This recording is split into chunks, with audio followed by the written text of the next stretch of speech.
tous sur Facebook et aussi sur Skype. Et donc nous sommes l'Institut Confucius de Pau-Pyrénées.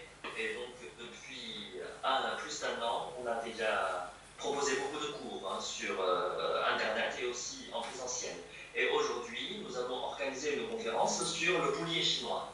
Et donc la culture chinoise, la civilisation chinoise, c'est important et il y a beaucoup de choses à voir. Et pourquoi on prend le boulier? C'est parce que déjà, nous, même les Chinois, depuis tout petit, nous, par exemple, de ma génération, on a déjà appris l'addition de l'école primaire avec le boulier. Et depuis, les autres générations, ils ont abandonné. Donc c'est un peu dommage. Hein. C'est pour ça que ça serait bien étudier cette quintessence et ce trésor civilisation chinoise aussi. Et le boulier chinois, ça s'appelle aussi Suan Pan en chinois. En chinois, ça veut dire quoi? Suan, c'est calculer. Pan, c'est un damier ou c'est un plateau. Donc c'est un plateau de calcul. C'est intéressant. Et donc, c'est utilisé en Chine déjà depuis plus de 8 siècles. Et on a déjà trouvé des illustrations sur un ouvrage qui date du XIIe siècle. Et donc, le boulier chinois, comme vous pouvez voir ici, donc c'est composé des boules et aussi des barres. Donc, il y en a deux, et en fait, c'est séparé par des barres. Et d'ailleurs, le chinois, c'est important pour nous aussi, parce que même en Chine, en chinois, il y a aussi des expressions courantes qui sont reliées au boulier. Par exemple, on dit « san xia wu chu er ». San ou san, c'est 3, xia, descendre, et ensuite wu, c'est 5, chu, c'est-à-dire enlever, et er, c'est-à-dire 2. San xia wu chu er, c'est-à-dire pour obtenir 3, donc il faut descendre 5, et ensuite il faut enlever les 2 ici, pour obtenir. Tout à l'heure, M. Vigier va pouvoir nous expliquer davantage. Et donc, maintenant, permettez-moi de vous présenter M. Michel Vigier, président fondateur de l'Association pour la prévention contre l'innumérisme. C'est une association qui est basée à Cussac, dans le 87. Et il est ingénieur de l'École nationale supérieure de chimie de Clermont-Ferrand. Et il a occupé des postes de direction dans l'industrie, notamment en informatique, en France et aussi à l'étranger. À partir des années 1995, il devient professeur des mathématiques et des sciences physiques dans l'éducation nationale. Et il entreprend un travail de recherche sur les difficultés d'apprentissage des notions fondamentales en mathématiques, en primaire, au collège et aussi au lycée. Et il a signé plusieurs publications et aussi des articles dans des revues professionnelles. Et également, avec son association, ils ont fait beaucoup de choses pour lutter contre l'innumérisme et aussi pour diffuser ce savoir-faire et aussi cette civilisation chinoise, c'est-à-dire le boulier chinois. Et maintenant, je donne la parole à M. Michel Vigier. Donc, bonjour à toutes et à tous. Je vais animer cette petite conférence sur le boulier chinois, bien évidemment. Et habituellement, lorsque je présente ce type de conférence, on travaille 55 minutes sur la théorie, et puis on garde 5 minutes pour la pratique. Et en fait, aujourd'hui, on m'a dit, attention, il y a des enfants. Donc, puisqu'il y a des enfants, eh bien, on va faire 5 minutes de théorie et on fera 55 minutes de pratique, si vous le voulez bien. Je vais donc, on va peut-être, pour cette théorie justement, regarder un diaporama ensemble, hein, ça sera assez court, et ensuite on passera à la pratique. Donc vous voyez qu'il y a un boulier au tableau qui est déjà prêt. Voilà, donc avant de pratiquer avec le boulier, Eh bien, on va regarder ensemble le diaporama.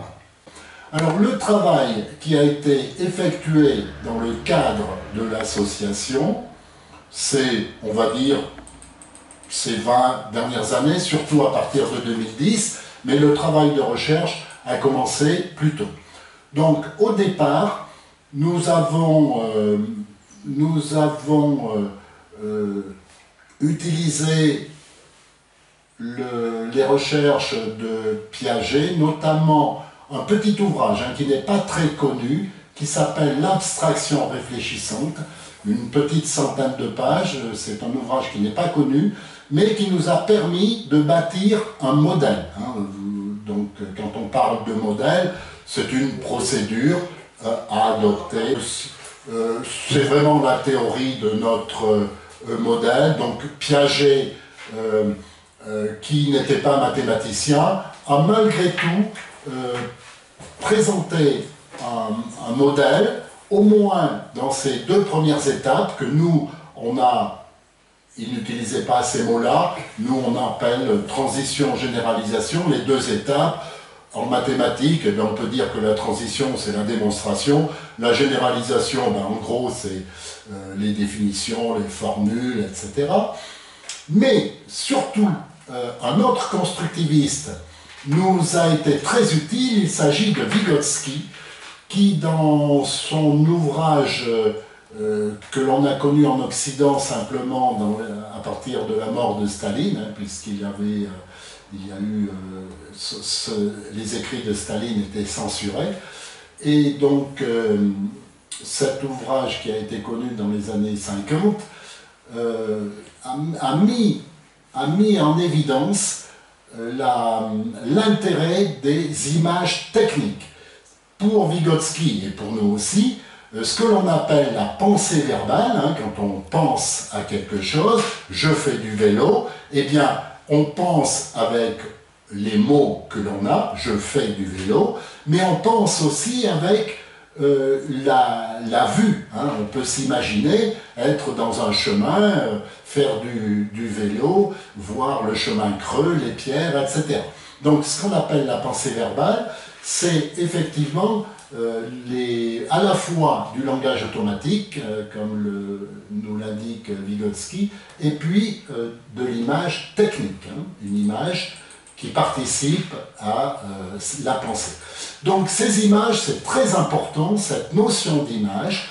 On va développer ceci. Vous voyez par exemple, toutes ces cinq images font référence, on va dire, au cheval ou centre équestre, mais pour un adulte, vous voyez bien que pour un enfant, eh bien, ces 5 images ne sont pas équivalentes. Un enfant de 3 ans ou 4 ans, seule l'image du cheval va pouvoir être mise en relation avec le mot cheval. Le reste, c'est plus hypothétique. L'image technique telle que l'a définie Vygotsky, eh bien, il y a eu une expérience tout à fait récente, enfin tout à fait récente, non, puisqu'il s'agit d'une expérience qui a été effectuée par Fahrenfort en 2012. Vous retrouverez toutes les références donc, qui sont en lien sur le diaporama. Vous le retrouverez donc à partir de jeudi sur le site de l'Institut Confucius et puis sur notre site Édition Abacus. Il y a notamment une émission de Jean-Claude Amezen sur, de mémoire, le 9 février, oui, c'est indiqué, le 9 février 2013, qui est intéressante parce qu'elle résume bien l'expérimentation de Fahrenfort. Fahrenfort, en gros, il nous dit, cette expérience a été faite à l'IRM fonctionnel. Vous savez, les IRM fonctionnels, ce sont des IRM, mais dans lesquels le patient, peut bouger le bras, peut penser à quelque chose, il est en connexion avec le monde. On ne lui demande pas de se taire et d'attendre. Donc, à l'IRM fonctionnel, on a montré que 2 images concurrentes, je ne vais pas développer, vous retrouverez ça sur les sites, 2 images concurrentes vues par le patient. Deux images concurrentes, ça veut dire, en fait, bon, je vous précise quand même, il s'agissait de deux images, un visage rouge et un visage vert, et on demandait au patient de voir ces deux images avec un écran au niveau du nez, c'est-à-dire que les images étaient vues à gauche, par l'œil gauche, on voyait l'image rouge, et par l'œil droit, l'image verte. Et le cerveau profond, Farentford, démontre que quand il y a deux images concurrentes, eh bien, le cerveau profond efface les deux images. Donc, ça met en cause nos apprentissages. Vous savez qu'on dit souvent, lorsque tu n'as pas compris, je t'explique de cette façon, tu n'as pas compris, eh bien, je vais t'expliquer d'une autre manière. Ah, tu ne comprends toujours pas, eh bien, je vais t'expliquer encore d'une autre manière. Eh bien, cette expérimentation semble prouver que cet adage que tous les enseignants connaissent, la diversité des présentations est source d'enrichissement pour les élèves, il semblerait que ça ne soit pas la réalité. Et donc, Jean-Claude Amezen résume cette expérience en disant « Dans le doute, la conscience s'abstient ». Ça veut dire un enseignant devrait proposer une image première, une image technique en relation avec la notion étudiée, la notion mathématique en l'occurrence, et à cette image première, eh bien, on pourra ensuite raccrocher d'autres images autour, mais ça veut bien dire qu'il faut une image première. Et ça, ce n'est pas du tout ce qui est fait dans l'enseignement. L'enseignant ne propose pas systématiquement une image aux élèves. Je vais passer aussi rapidement sur l'évolution. D'ailleurs, sur Arte, il y a eu une émission samedi dernier sur l'évolution de l'écriture. Donc, ils ont parfaitement expliqué que, eh bien, au début, il y avait les hiéroglyphes, vous voyez l'image du taureau, et que progressivement, en phénicien, en hébreu, ben, cette image est devenue plus abstraite, mais notre A, aujourd'hui, notre A, eh bien, il vient bien du hiéroglyphe qui représentait le taureau. Mais il a perdu tout sens de taureau, bien évidemment. Maintenant, c'est simplement un symbole qui permet de construire. Pareil pour le B en araméen, donc le B, ça signifiait maison. Donc maintenant on utilise le B, mais quand on écrit un B, on ne pense pas du tout au sens originel. Donc l'alphabet, l'écriture, est construite à partir de symboles tout à fait, à partir de symboles qui sont complètement abstraits. Le problème, c'est que les chiffres arabo-indiens que l'on utilise, eh bien, ces chiffres sont aussi des symboles abstraits. Je vais passer rapidement, il y a beaucoup à dire sur le sujet. L'image technique, la stabilité des apprentissages, l'image technique selon Farentford, qui doit être proposée pour l'enseignant, et par exemple pour le théorème de Pythagore qu'on oublie très rapidement, eh bien, quand on a une bonne image technique, par exemple la corde à 13 nœuds, eh bien, on s'aperçoit que cette image est définitive et que surtout, elle permet de retrouver le théorème de Pythagore 10 ans après, par exemple. Alors, ce qui est très important pour le boulier, on va aller rapidement, c'est la subitisation. Vous trouverez tous les détails sur cette expérimentation sur le site, il y a des liens. Le graphique qui est proposé a été repris dans un ouvrage de Stanislas Dehaene, La bosse des maths, page 95, vous retrouverez cette référence. Et ce graphique nous montre que les quantités 1, 2 et 3, les nombres 1, 2 et 3, eh bien, ne sont pas perçus de la même façon par notre cerveau. En effet, lorsque on va passer là sur l'image suivante peut-être, et on reviendra. Voyez, quand le chiffre romain 8, vous percevez immédiatement les 3 barres du 8, alors que en dessous vous avez un certain nombre de barres, mais votre cerveau, vous voyez ces barres, mais votre cerveau ne peut pas dire immédiatement quel est le nombre de barres. Revenons sur l'image donc du graphique.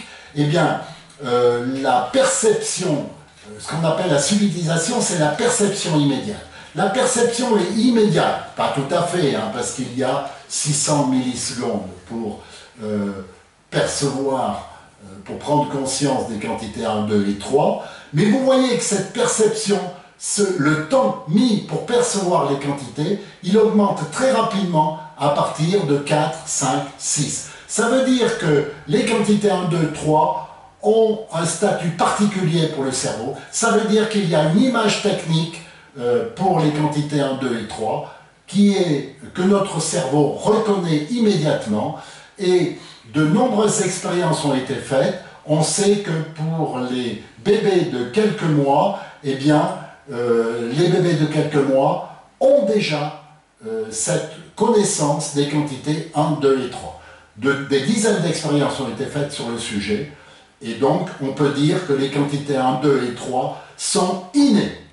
À tel point que les Munduruku, qui est un peuple racine d'Amazonie, quand ils comptent 1, 2, 3, et après, c'est beaucoup ou très beaucoup. Ils n'ont pas d'image, donc ils n'ont pas de mots pour qualifier la quantité 4, parce qu'ils n'ont pas d'image. Hein, s'ils reviennent de la rivière et qu'ils ont vu 6 oiseaux, par exemple, ils n'ont pas de mots, ils disent beaucoup. Voilà. Et d'ailleurs, les peuples, les aborigènes aussi, je crois, ont des mots pour qualifier les quantités 1, 2 et 3, mais rien au-delà.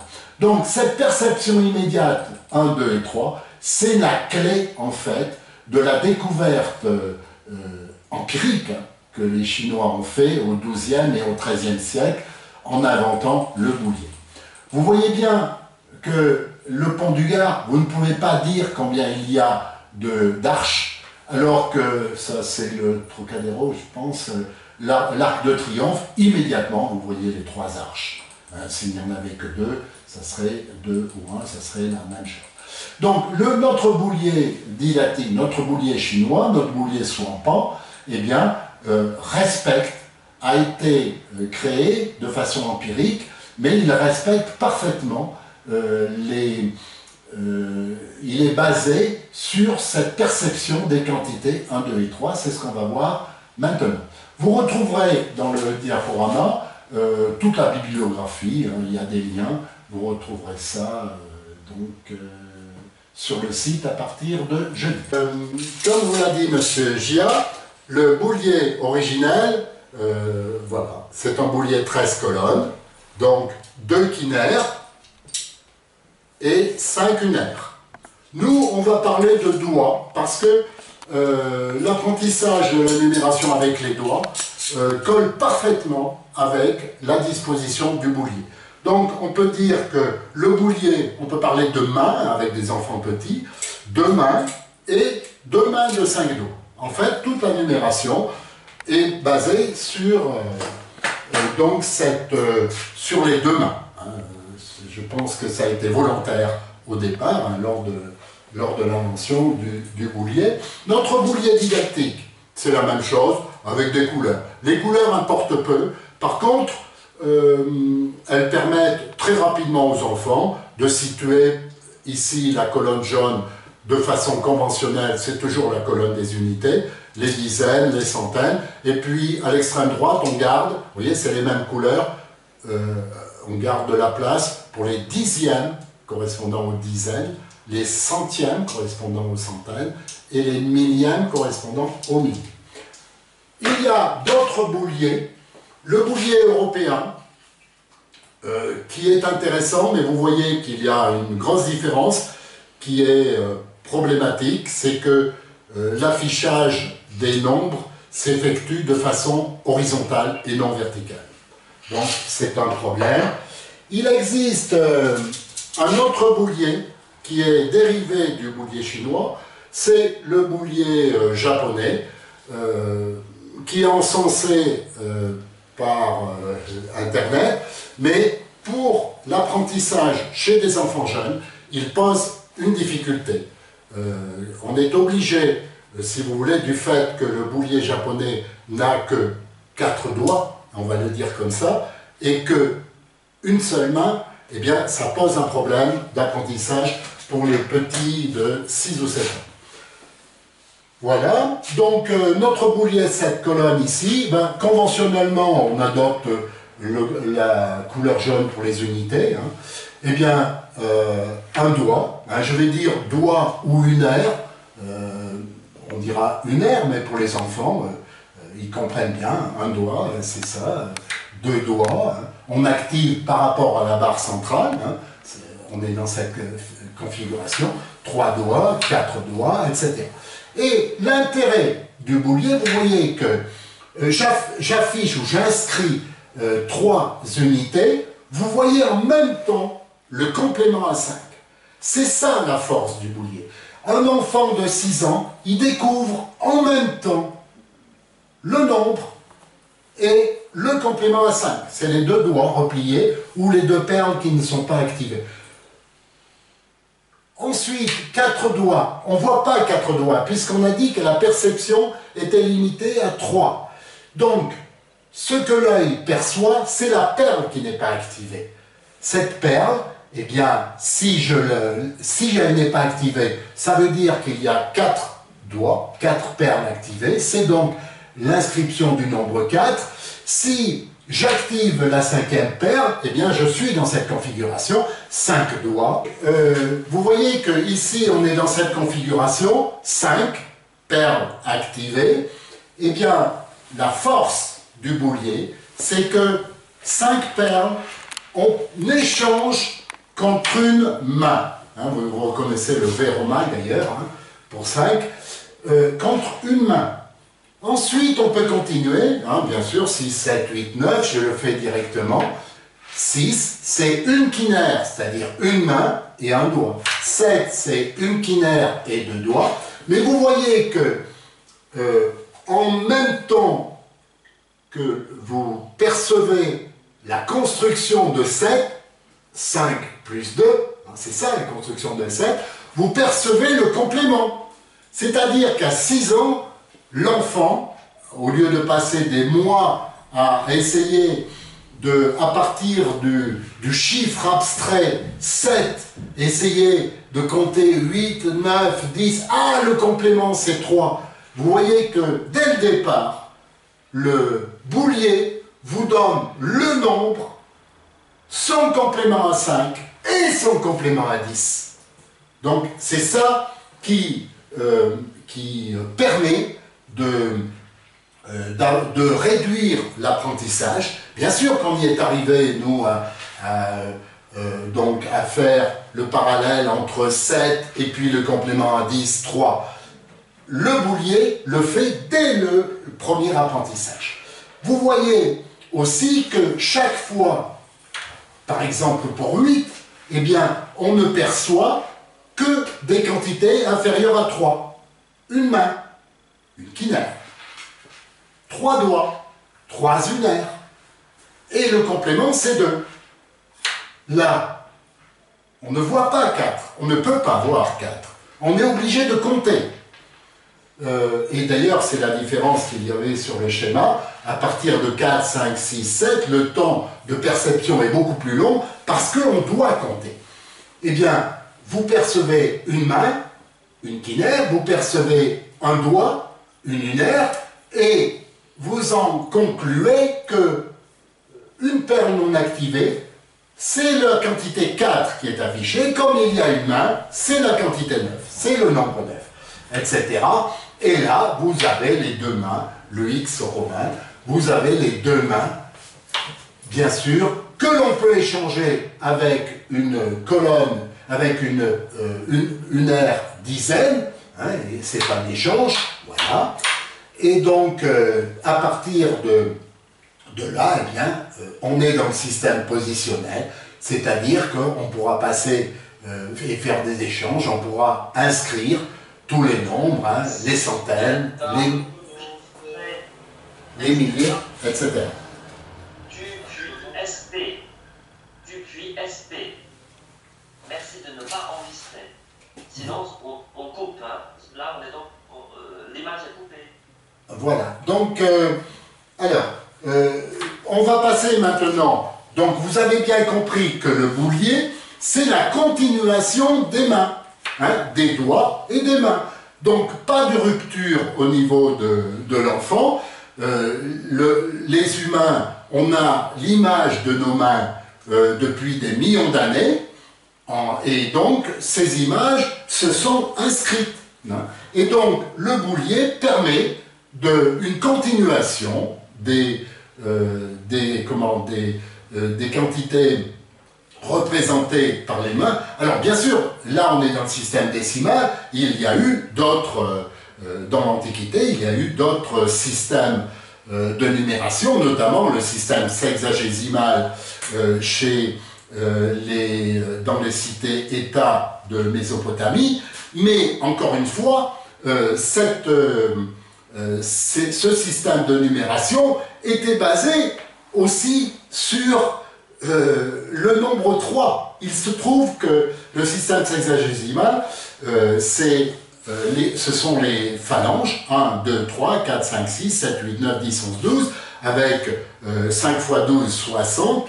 L'autre main, on peut afficher le nombre de douzaines, si vous voulez. Et dans l'écriture mésopotamienne, on représente les phalanges 1, 2, 3, 4, 5, 6, 7, 8, 9. Donc encore une fois, c'est la quantité 3 qui est utilisée pour construire la numération. Et aujourd'hui, on construit la numération à partir de symboles abstraits. Donc la proposition que nous fait le boulier, c'est de construire la numération à partir des quantités dont l'image est enregistrée dans nos cerveaux, et dans les cerveaux des enfants surtout. Voilà, donc on va peut-être faire quelques exercices. Aujourd'hui, on ne travaillera que sur l'addition, la soustraction, et puis une prochaine fois, lors de la prochaine séance, on pourra aborder, si l'on veut, la multiplication. Alors, je vais prendre un exemple simple. Par exemple, 36 plus 13, on va le noter ici. L'écriture horizontale, l'écriture en ligne, 36 plus 13. Je vais à côté noter l'opération posée, 36 plus 13, je devrais voilà. J'inscris 36 au boulier, vous êtes d'accord? 6, une quinaire et une lunaire, 3 dizaines, j'ai inscrit 36. Je veux ajouter 13. Est-ce que je peux ajouter 3 unités? Oui, je peux ajouter 3 unités. Est-ce que je peux ajouter une dizaine? Oui, je peux ajouter une dizaine. Et j'ai mon résultat immédiat qui est 40. Alors, il faut toujours demander aux enfants de se représenter l'image du boulier. Hein. Ici, dans l'opération posée, vous allez trouver 9, 1 et 3, 4, vous allez trouver 49. En fait, il faut demander, quand on travaille au boulier, aux enfants de se représenter l'image. Des perles, et effectivement, le 4, on ne peut pas le voir, mais une perle non activée, donc c'est 4, une perle non activée, donc c'est 4, donc c'est 9 avec la quinaire, et vous avez la représentation du nombre 49. Donc là, c'est assez simple, il n'y a pas de retenue. On va passer peut-être à une autre addition. On va passer une autre addition. Alors, avec retenue. 367 plus 78. Donc 367 plus 78. 367 plus 78. 367. Alors, l'intérêt des couleurs, dans un premier temps, c'est de repérer unité, dizaines, centaines. Donc, on voit plus rapidement où se trouvent les dizaines, les centaines sur le boulier. Donc, 367. Vous voyez, on active immédiatement les perles.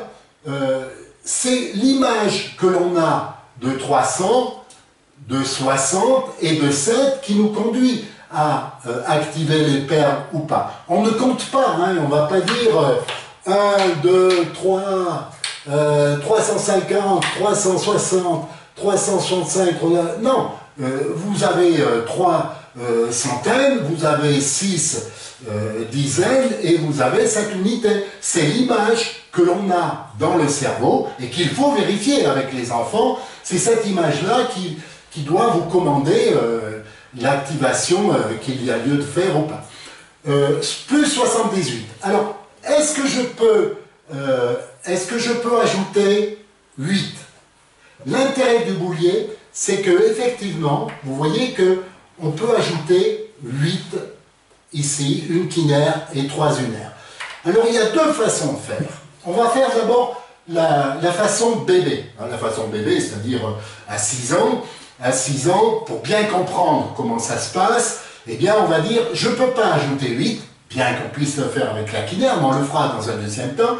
Je peux ajouter 3 unités. Hein. Sur les 8, j'en ajoute 3. Et là, on fait un échange. On fait un échange, voilà, et on continue cet échange, donc, contre une dizaine, mais j'ai ajouté 3. Et donc, je dois ajouter maintenant encore 5, d'accord?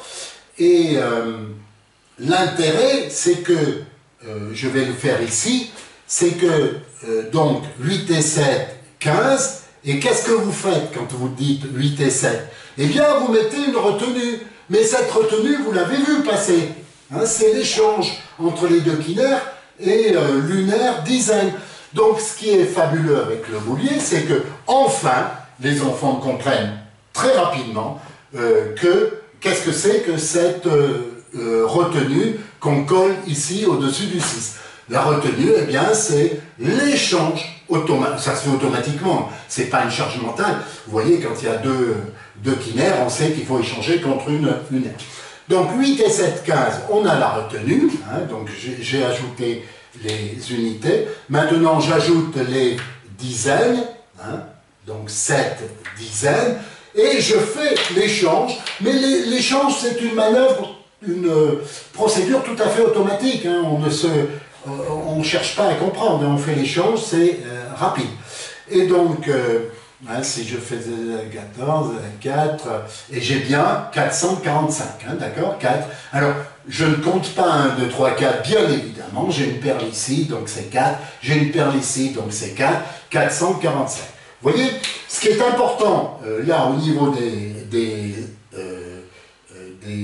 du calcul, c'est cet échange.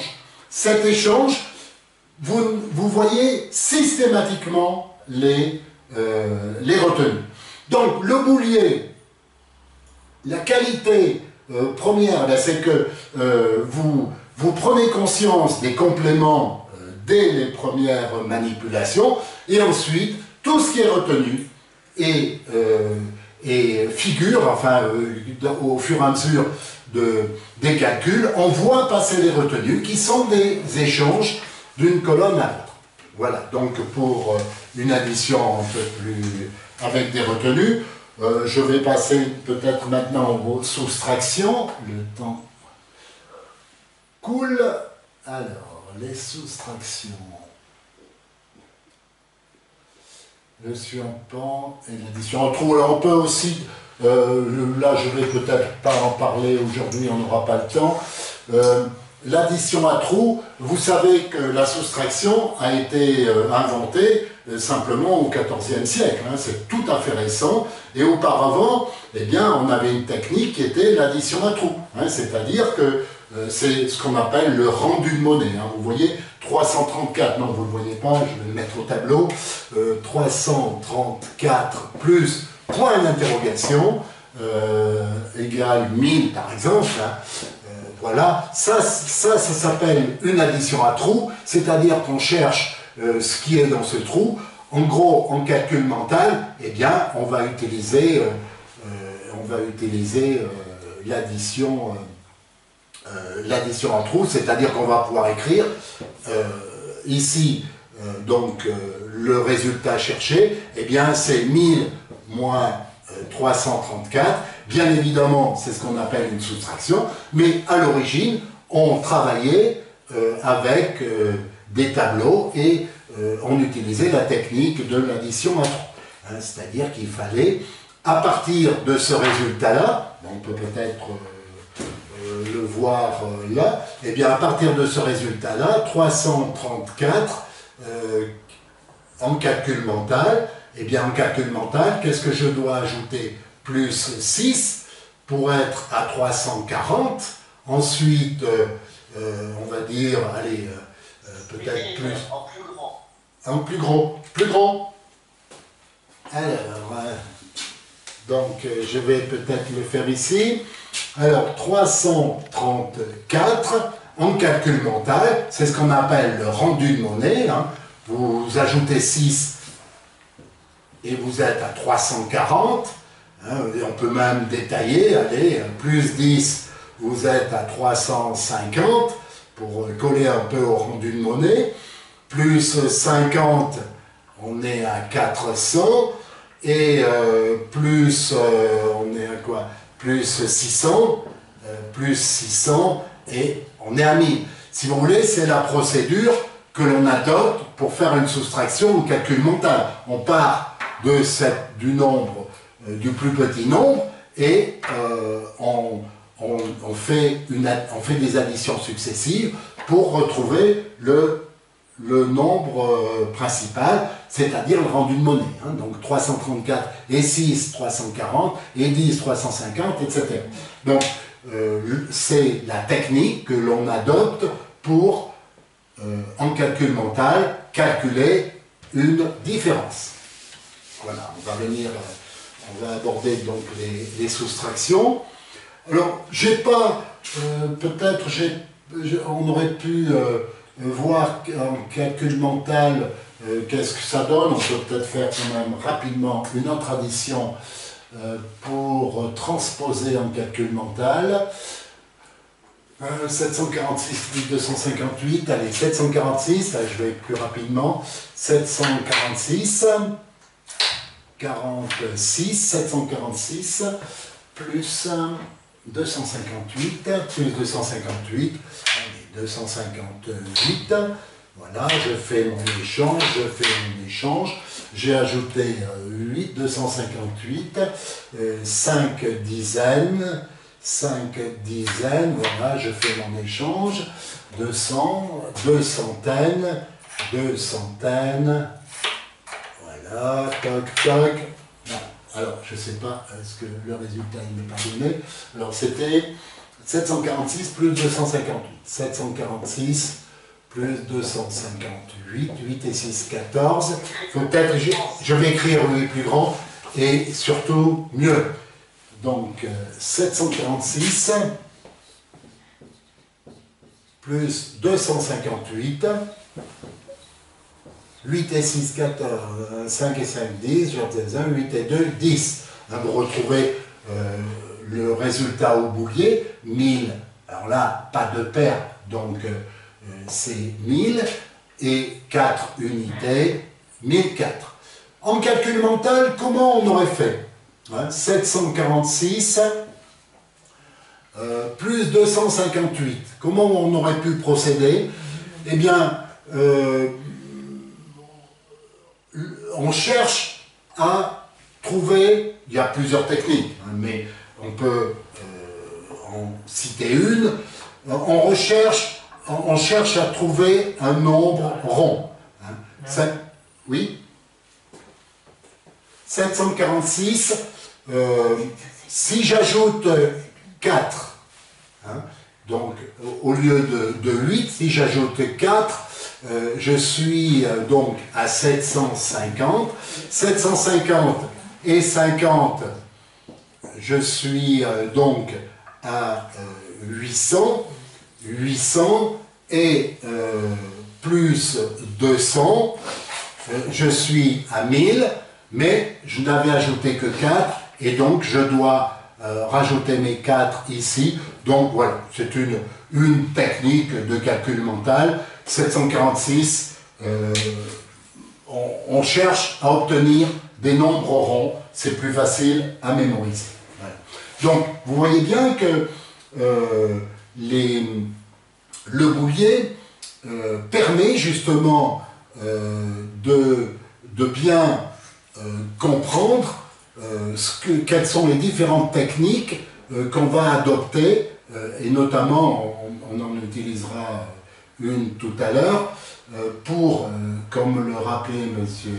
Gia tout à l'heure, on peut ajouter à la façon bébé, mais on aurait pu procéder autrement. Hein, peut-être qu'on va le faire sur... Alors 258, c'est peut-être pas le bon exemple, mais à l'occasion, je le fais quand même rapidement pour vous montrer ce que l'on peut faire. 36 plus, sur un que l'on a... 89 plus 63, 89 plus 63, essayons. 89, voilà. 89, vous voyez, 89, je dois ajouter 3.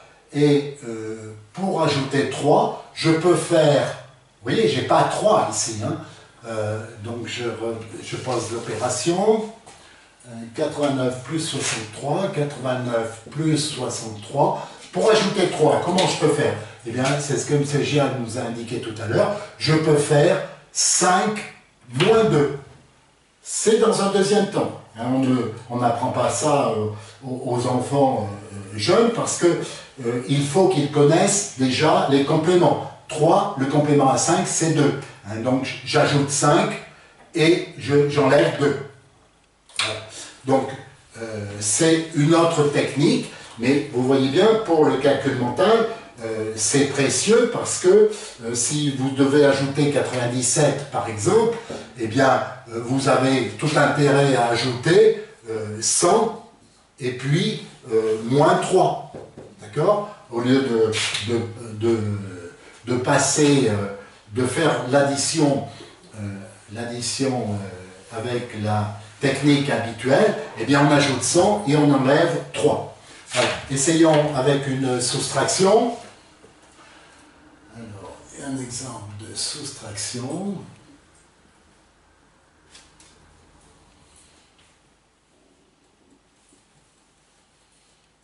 Un exemple de soustraction.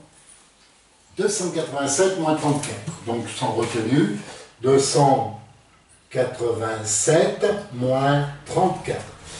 287 moins 34. 287 moins 34. Est-ce que je peux enlever 4 ici? Vous voyez, bon, normalement, avec les petits, il est plus simple de décomposer. Pardon, je suis à 287. Est-ce que je peux enlever 4? Je ne peux pas. Mais avec les petits, on peut décomposer en enlevant 2. On retient qu'il faut enlever 2 ensuite. Mais je vais utiliser la technique de calcul mental, hein, c'est-à-dire que pour enlever 4, eh bien, je vais enlever 5 et ajouter 1. Vous êtes d'accord? C'est plus rapide, mais c'est une technique déjà dérivée du calcul mental, puisqu'il faut connaître les compléments à 5. Donc, j'ai enlevé 4, et maintenant 3. Voilà, 3 dizaines. 3 dizaines, et on obtient le résultat suivant, 4 au tête 7, 3, 3 au tête 8, 5, 0 au tête 2, 253. D'accord? Donc ça, c'est sans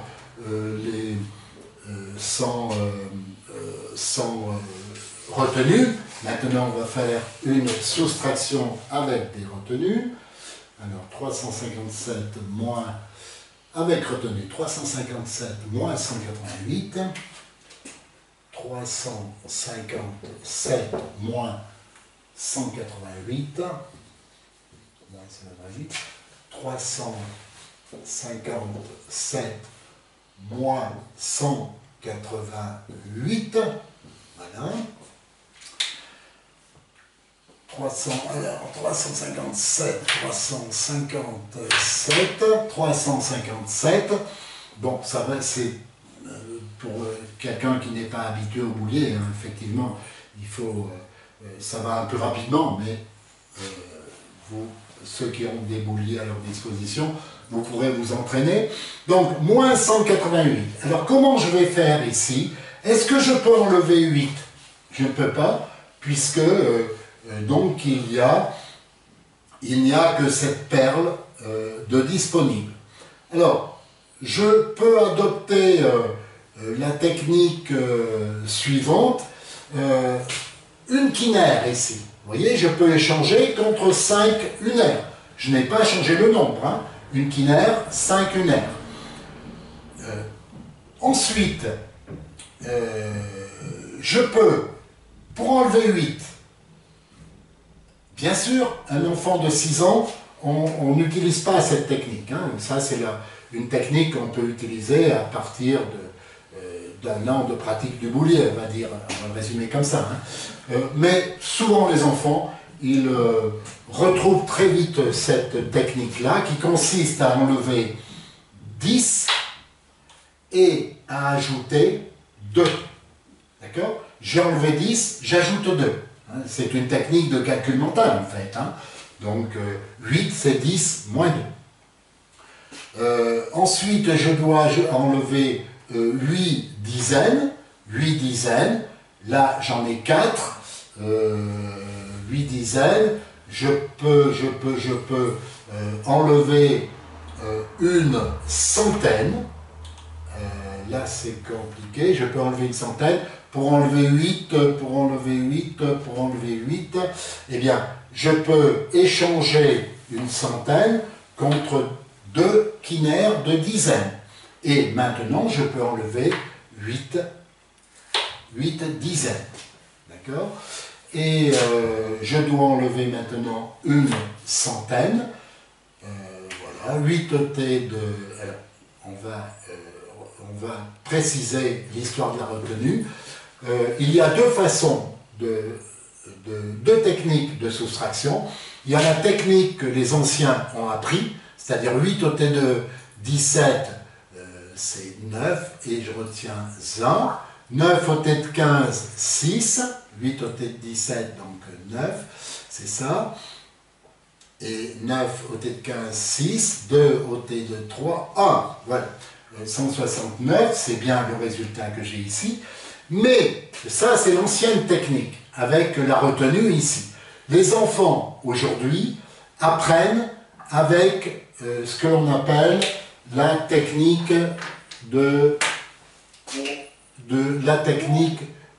donc de la casse. C'est-à-dire qu'on emprunte à la voisine, comme le disent les enseignants. Oui? Là, coupez vos micros, s'il vous plaît. Coupez vos micros. Donc, on utilise une dizaine ici. Cette dizaine, elle est transférée à la colonne des unités. Et donc, vous avez en fait 10 plus 7. Et là, vous pouvez enlever 8 à 10, 7. C'est-à-dire que vous avez... comme résultat 9 pour aller à 17, mais ici, vous n'avez plus que 4 dizaines de disponibles, puisque vous avez prêté une dizaine à la colonne des unités.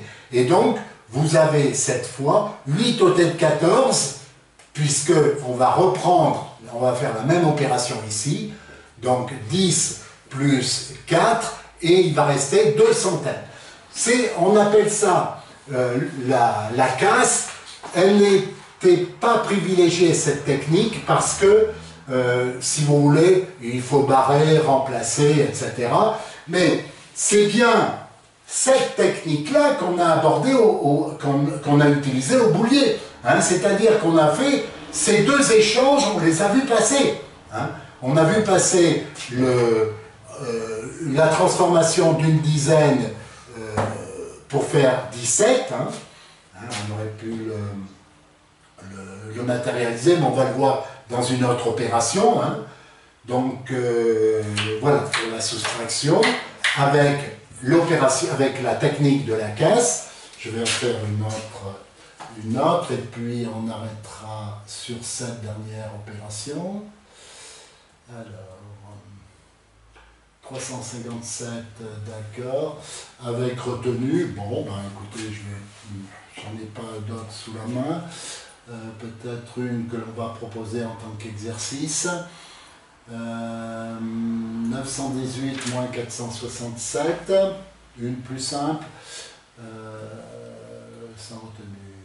918 moins 467. 918 moins 467.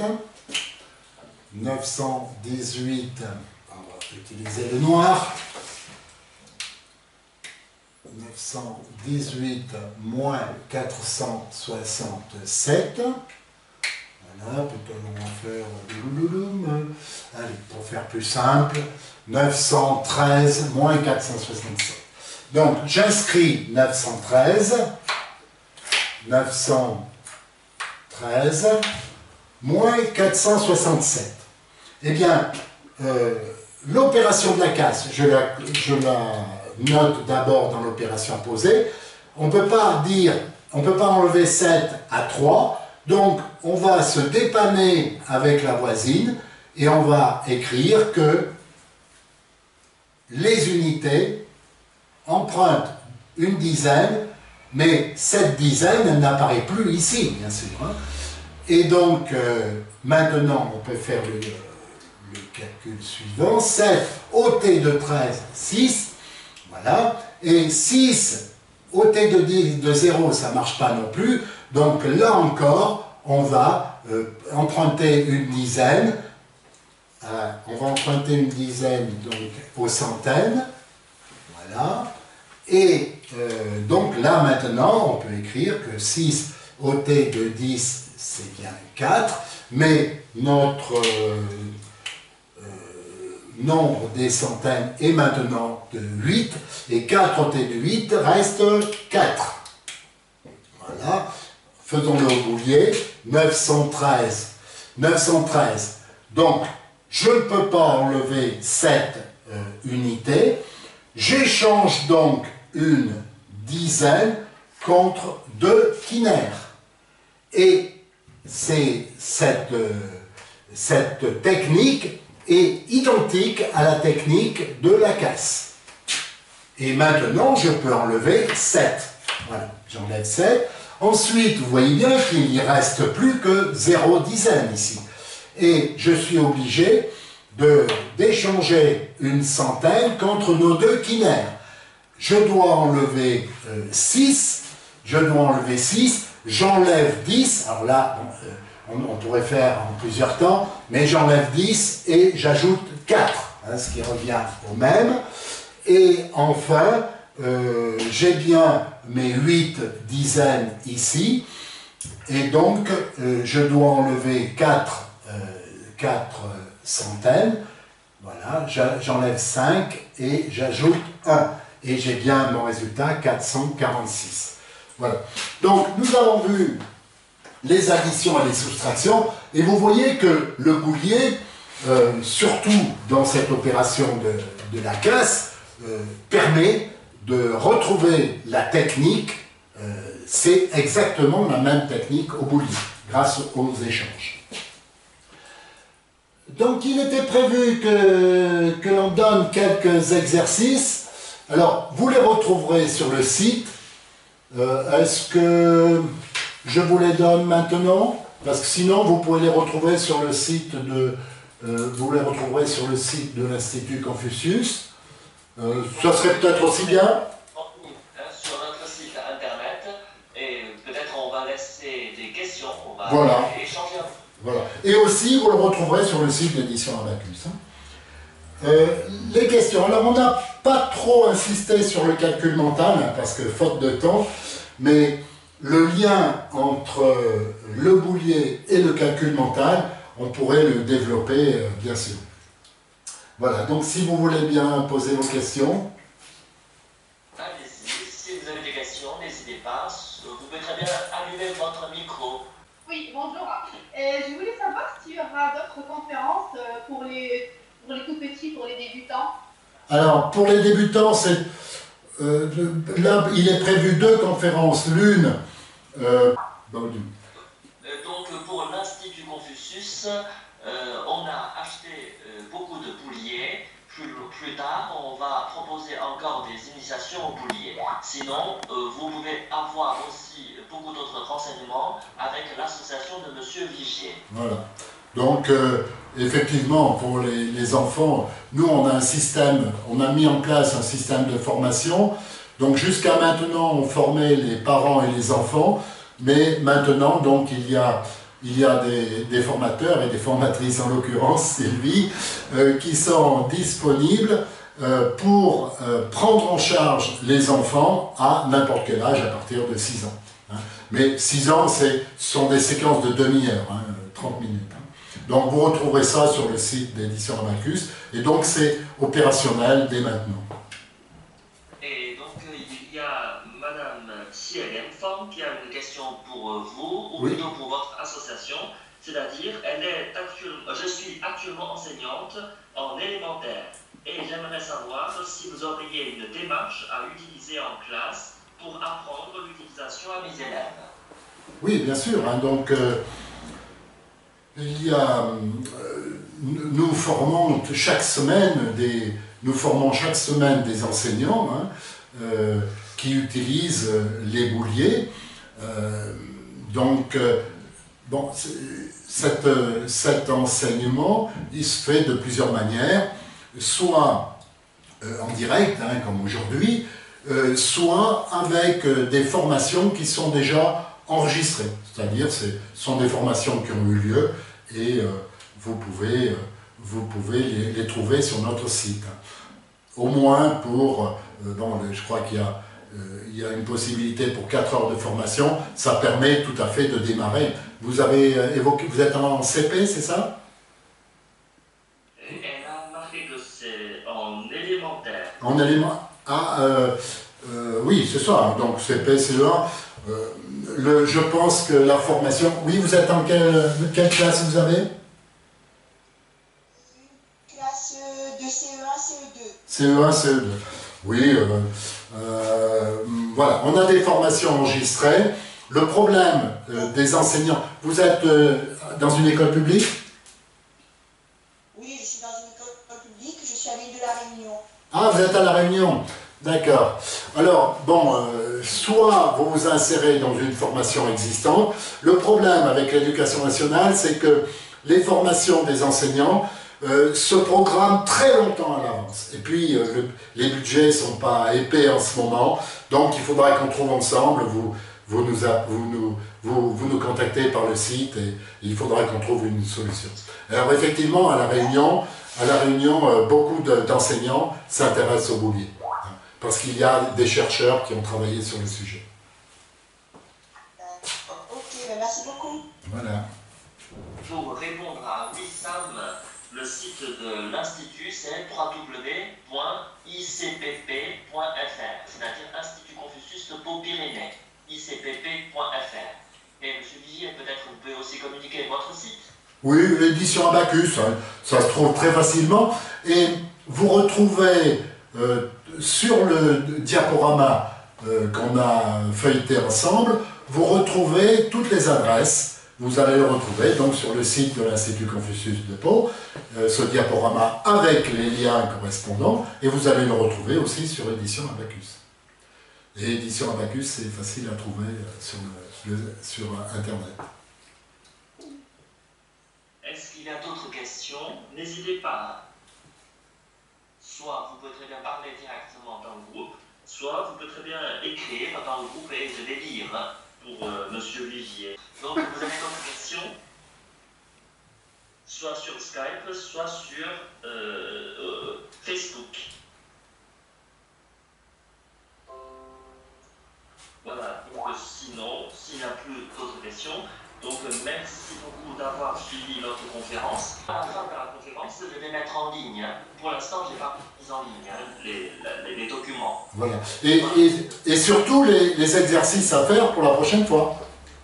Oui, c'est ça. Où on prendra peut-être plus le temps de décomposer les différentes opérations. Là, on n'a pas eu beaucoup de temps pour bien expliquer, par exemple, pour la technique de la casse, c'est assez rapide pour quelqu'un qui ne connaît pas. Donc aujourd'hui, c'était la présentation et aussi quelques exercices. Et vous trouverez les documents sur notre site internet que je mettrai en ligne tout à l'heure. Et ensuite, la prochaine conférence avec M. Vigier, c'est, donc merci de bien vouloir noter, c'est samedi 12 décembre, donc c'est un samedi, 12 décembre, de 16h à 17h, à partir de 16h. Donc ce sera une révision et également pour faire des exercices faciles avec le boulier chinois. Donc d'ici là, si vous voulez, vous pouvez très bien vous procurer des bouliers chinois. Voilà. Soit auprès de M. Vigier, soit sur Internet. Voilà. Oui, et à ce moment-là, il y aura peut-être aussi, avec un peu de pratique, il y aura peut-être plus de questions. Les questions vont venir avec la pratique. Oui, tout à fait. Voilà. Et sinon, pour le premier document, j'ai déjà envoyé dans notre groupe de Skype. Si vous voulez, vous pouvez déjà télécharger. Et ensuite, je mettrai plus tard sur notre site internet. Voilà, donc merci beaucoup à vous tous d'avoir suivi notre conférence. Et je vous dis à samedi 12 décembre. Et encore un grand merci à M. Michel Vigier. Et à vous, M. Gia.